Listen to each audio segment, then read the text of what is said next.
Hey, what's up? Welcome back. Uh, Today is another college football Sunday in the books for the most part.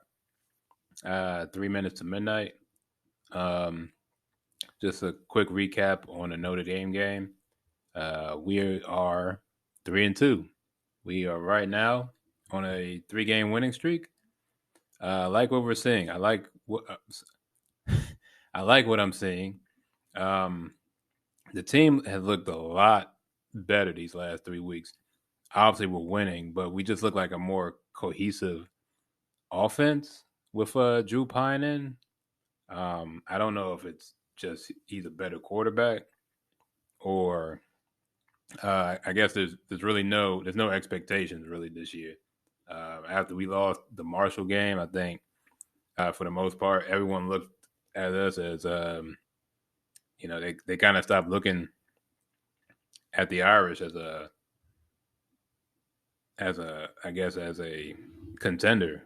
I mean, to be fair, they're not contenders anymore. There's a very small chance they'll make the college football playoff, but at least as of right now, um, they're looking good. They're looking really good, especially in the passing game.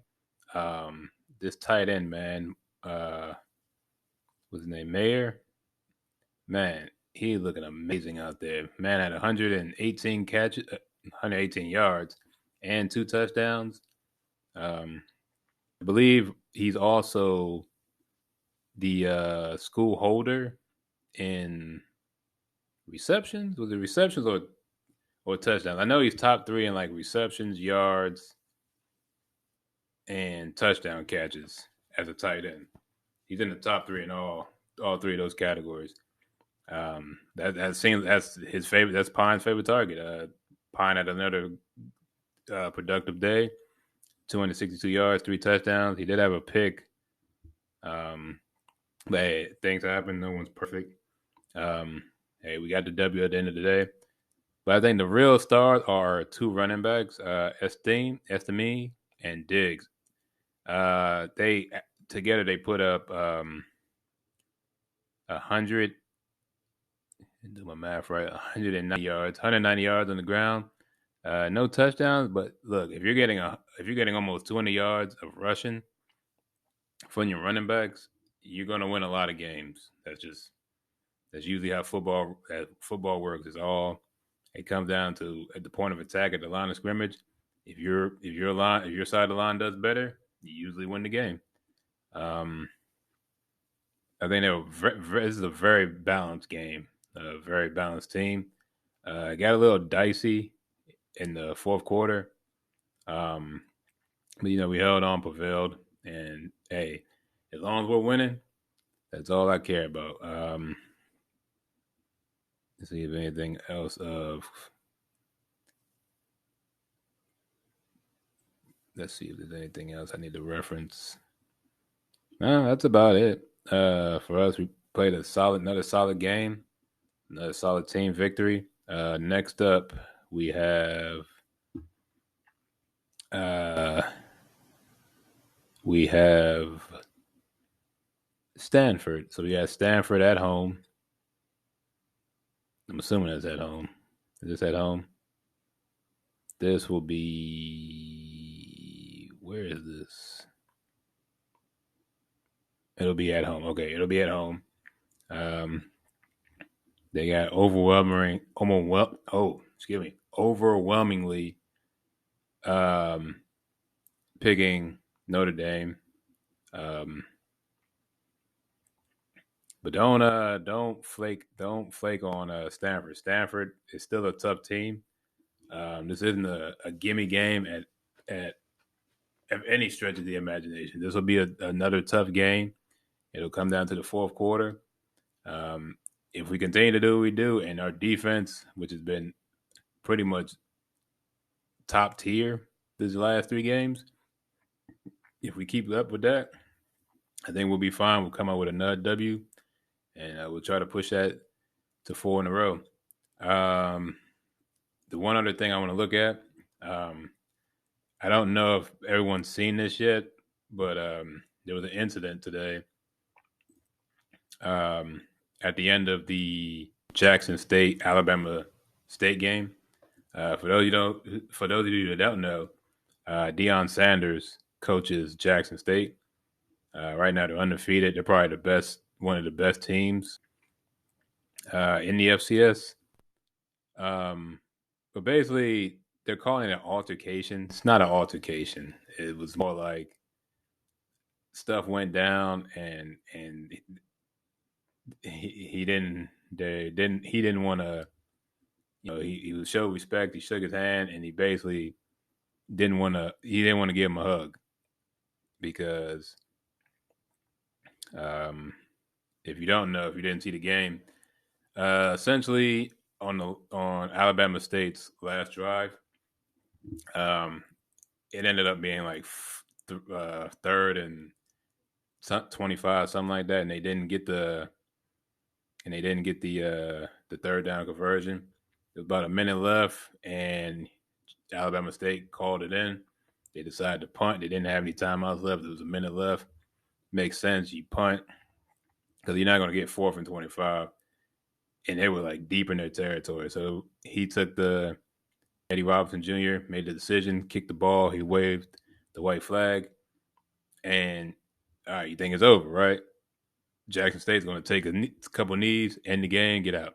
The problem is they didn't. The first play on the next drive, they throw a deep pass. For what reason, I don't know. It almost got picked off.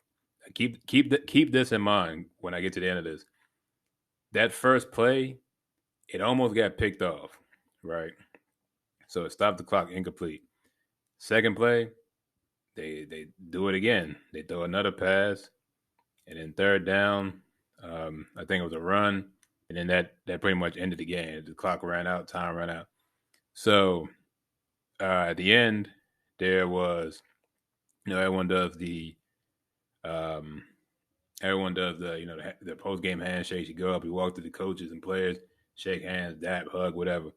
So when the coaches got to midfield, they shook hands, and Deion Sanders went in for like a hug, a dap and a hug that you usually do with people, like if you're really tight with somebody. But Eddie Robinson Jr. didn't want to do that. He shook hands, he was respectful, and then he got pulled into a hug he didn't want to do. Now, that's fair. I'm not. You don't got a hug to do. You're not friends like that. A handshake is more than enough to suffice. You know what I mean? And then it from there, it looked like it got really, not really heated, kind of heated. There was a little animosity. But to be fair, Eddie Robinson Jr. expected them to take a knee and end the game, not run 3 more plays. The game was over. You don't get it. You don't get anything else. It was like 24-9 or something like that. The game was over. There was nothing they could do. The only thing they can do is mess up and have a weird turnover. Now, remember what I said earlier? On the first play of that last drive, they threw a pass and it almost got picked off. I believe if they had picked off that pass, I don't think he would have been as upset, because you can't really get upset at somebody that's trying to give you a chance to get back in the game. Granted, they didn't have the chances of them making that comeback was very slim, especially the way they've been playing that game. They were doing very little offensively to have a reasonable shot at even making that a ball game at that point. So I think if that pass had got intercepted on that first play, I don't think the animosity would have been as bad. Now, for what I've seen and heard from both coaches, there was a lot of stuff leading up to the week. He was saying, Deion was talking a lot of trash about their team, and how there's a lot of words being said that apparently Eddie Robinson Jr. didn't take well. But my thing is, if he's talking so much trash, you can't let him dominate you then. You know what I mean? it's one thing if you lose. Sometimes you can't beat him, right? But you can't get dominated. If he was talking as much trash as you said he was talking throughout the whole week.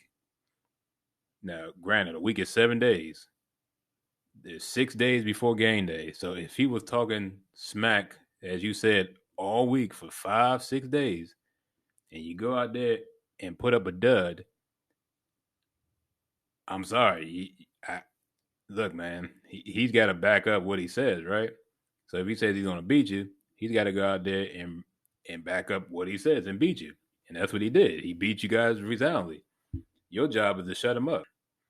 You didn't do your job. Now, like I said, I understand the sportsmanship part. Look, man, you know when a team gives up, just look, show them mercy, take a couple knees, and get out of there. You know what I'm saying? But we all know about Deion Sanders. Deion Sanders is very very animated, very boisterous. He's very out there. You know what I mean? He says what's on his mind. Um, Now I'm not sure how long Eddie Robinson Jr. has been coaching there, but he should know by now how he is, especially about his team. They've been the best team, one of the best teams in the FCS since he's been there. So I mean, you know, he's going to talk his talk. So you got to go out there and back it up and beat him. I mean, it is what it is. I mean, hopefully this gives you more fuel for next year when you play him again, and you put up more of a fight. you know, but yeah, that's all I got for today. Thanks for watching. Hope you guys enjoyed this week's college football games. I will see you next week for more updates. Peace.